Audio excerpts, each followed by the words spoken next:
Assalamualaikum warahmatullahi wabarakatuh. Bagaimana kabarnya teman-teman pada siang hari ini? Mudah-mudahan teman-teman ada dalam sehat dan ada dalam semangat ya. Untuk pembelajaran bahasa Indonesia hari ini kita akan melanjutkan pembelajaran yang keempat sekarang ya, yaitu dengan tema berbagai pekerjaan atau aktivitas yang akan kita pelajari, yaitu teks cerita ya.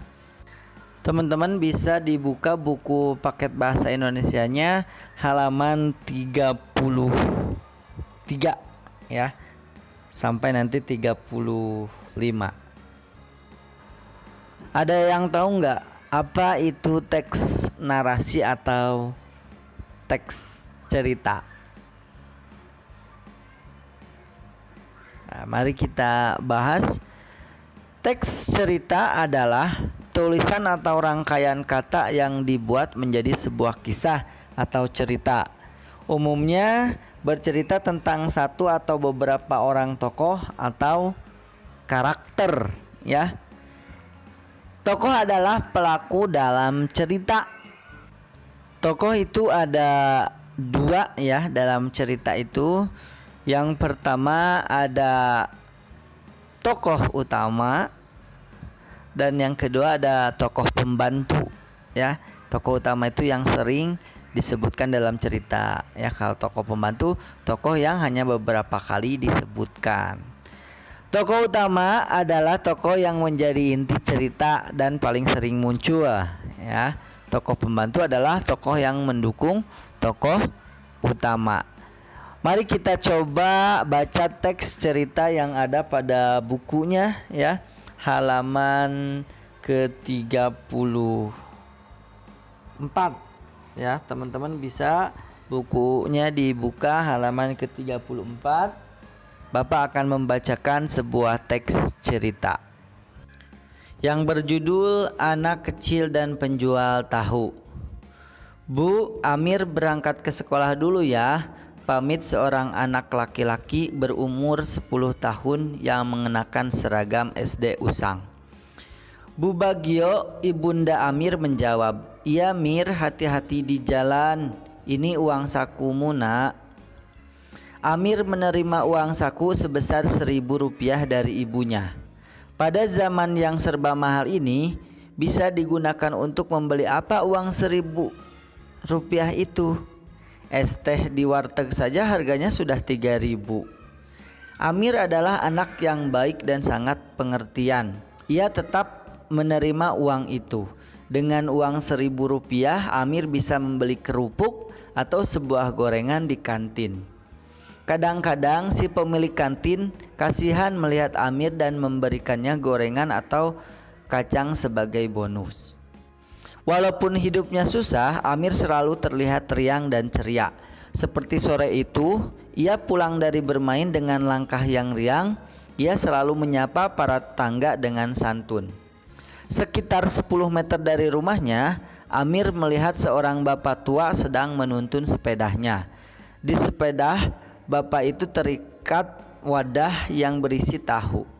Tampaknya ban sepeda bapak itu kempis. "Pak, adakah yang bisa aku bantu?" tanya Amir ketika menghampiri. "Ini nak, ban bapak kempis.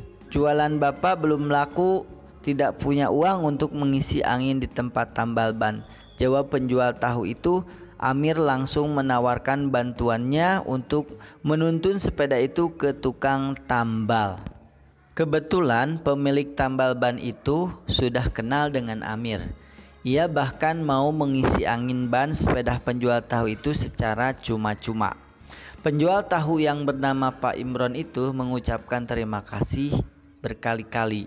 Amir senang Pak Imron bisa kembali menggunakan sepedanya untuk berdagang. Keesokan harinya, Pak Imron sengaja menunggu Amir tidak jauh dari rumah. Ketika Amir datang, Pak Imron memberikan beberapa buku cerita pendek anak yang sudah usang. "Hanya ini yang bisa Bapak berikan nak, ini punya cucu Bapak, ia meninggal karena sakit beberapa tahun yang lalu. Pak Imron menjelaskannya. Amir menerima buku itu dan mengucapkan terima kasih. Amir memang gemar membaca, tapi ia tidak suka membaca cerita pendek untuk anak-anak. Ia lebih suka membaca buku tentang pengetahuan alam atau teknologi. 2 hari setelah Amir menerima buku cerita dari Pak Imron, gurunya mengumumkan bahwa esok semua murid harus membawa sebuah buku cerita pendek khusus anak-anak. Teman-teman, Amir tidak mempermasalahkan tugas itu. Bagi mereka yang tidak punya, mereka dapat meminta orang tuanya untuk membelikan buku cerita tersebut.